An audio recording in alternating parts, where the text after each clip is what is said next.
Fala, nação santista, como vocês estão? O Santos estressou vocês hoje? Hoje não, mas a gente está estressado há 3 anos, desde que o Rueda virou presidente. Meu nome é Gabriel Zupo, do canal Sincero Santos. Não se esqueçam de se inscrever no canal, curtir e compartilhar o vídeo e ativar o sininho. E para você que tem Instagram, seguir a página @sincerosantos, tudo junto. Lembrando que lá tem a parceria com a página Torcida Alvinegra.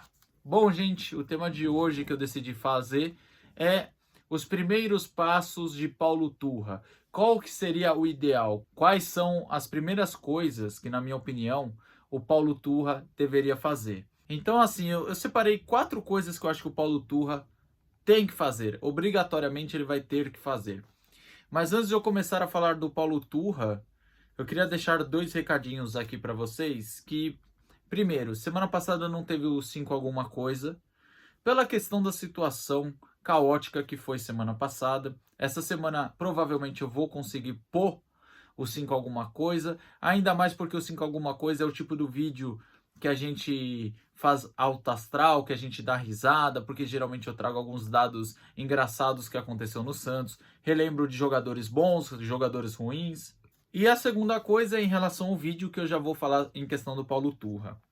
Bom, eu vou criticar ou elogiar o trabalho dele, normal. Só que as minhas críticas, a partir do momento que o Paulo Turra pisar no gramado como técnico do Santos, ela vai ser mais pesada em relação a jogadores e também a diretoria.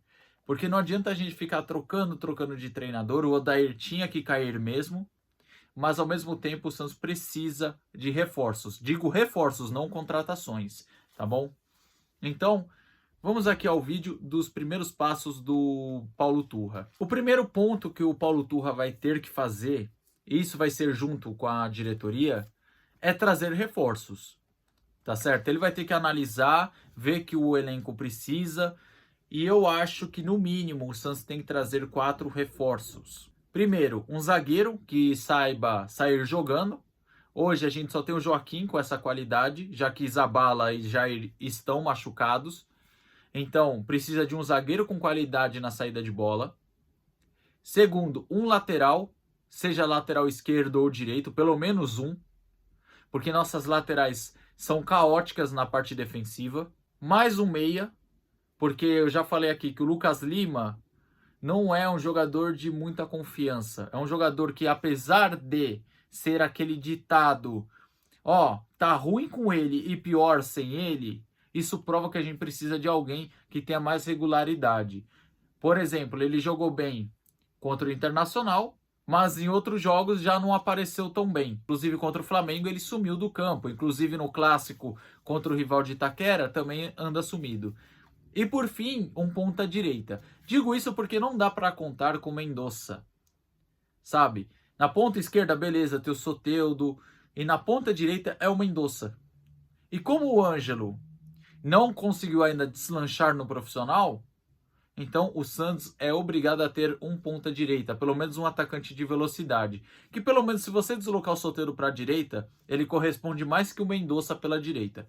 Agora, 2 reforços que seriam opcional seriam um centroavante, porque a gente tem o David, tem o Mezenga e tem o Marcos Leonardo que deve estar saindo nessa janela do meio do ano. Eu acho que a gente precisa de um centroavante mais confiável, mais cascudo, não deixar o piano nas costas do David ou do Mezenga, tá certo?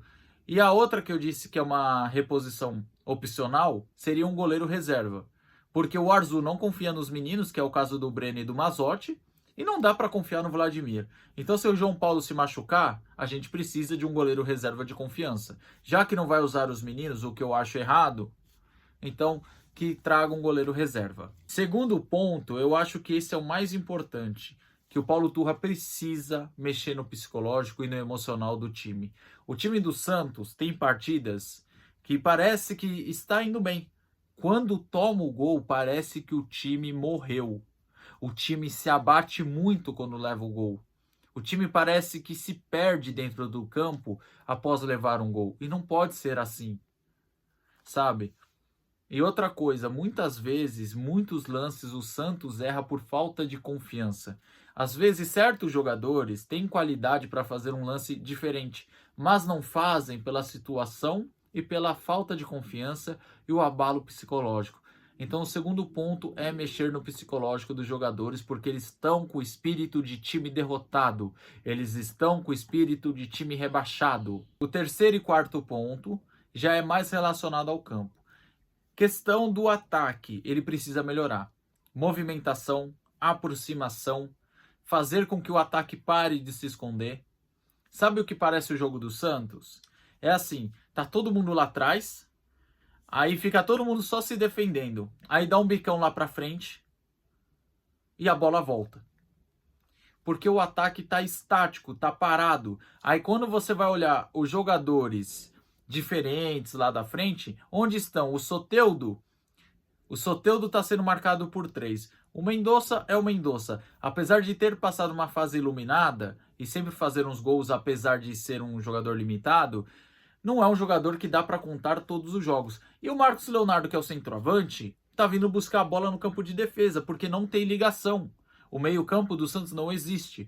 Então o Santos precisa trabalhar muito essa construção ofensiva, seja contra-ataque ou seja quando for propor o jogo. O Santos precisa melhorar essa movimentação. O Santos precisa também ter mais aproximação e tabela.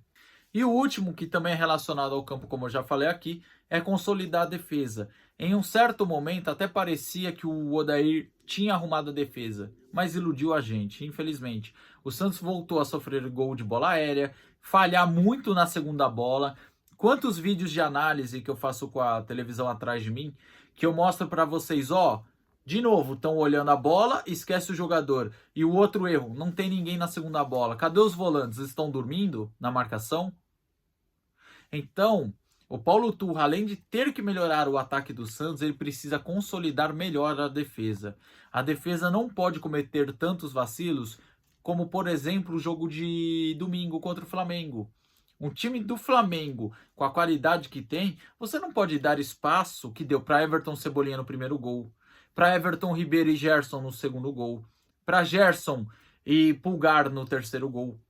Porque, como eu falei, quando você joga com uma equipe como Atlético Mineiro hoje, rival da Barra Funda, hoje eu coloco o Botafogo que vive uma grande fase, e também o Flamengo, a margem de erro tem que ser mínima. A sua vontade tem que ser a do dobro dos caras. Então, se o Santos entra apático, que entra na questão emocional, e também entra cometendo esses vacilos e dando espaços, deixa muito certo que o resultado é a derrota. E foi o que eu falei, se você juntar tudo que o Paulo Turra tem que resolver, é muita coisa. O Santos demorou muito para mandar o Odair embora. Isso deixou a herança Odair no último jogo. O Santos deveria ter mandado o Odair embora, e eu já falei isso aqui, contra o Ituano.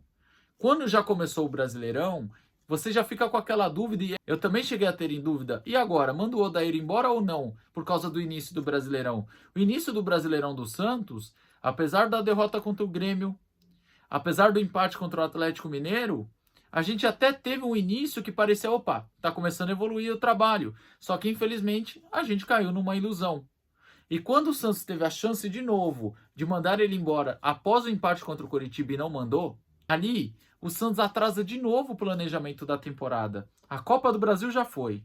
Paulistão eliminado na primeira fase. Sul-Americana já foi. Então, eu acho que o mínimo que o Santos poderia fazer é brigar por algo a mais além de brigar por permanência. Eu sei que o time é limitado, eu sei que o planejamento é horroroso, eu sei que a diretoria é horrorosa, mas o Santos deve isso ao seu torcedor. Então, assim, os 4 pontos que o Paulo Turra precisa arrumar, ele precisa urgente. Mas para conseguir isso, ele vai precisar da ajuda dos próprios jogadores e também da diretoria. E repito o que eu falei no início do vídeo. As minhas críticas e elogios ao Paulo Turra vai ser igual aos outros. Só que ao mesmo tempo, a minha crítica em relação a jogadores e também a diretoria vai ser bem mais pesada do que ao treinador. Pelo menos eu vejo dessa forma. Bom, gente, o vídeo de hoje é esse aí. Deixa sua opinião aqui abaixo nos comentários do que o Paulo Turra precisa fazer primeiro. Espero que vocês tenham gostado do vídeo. Tamo junto, até a próxima e sempre Santos.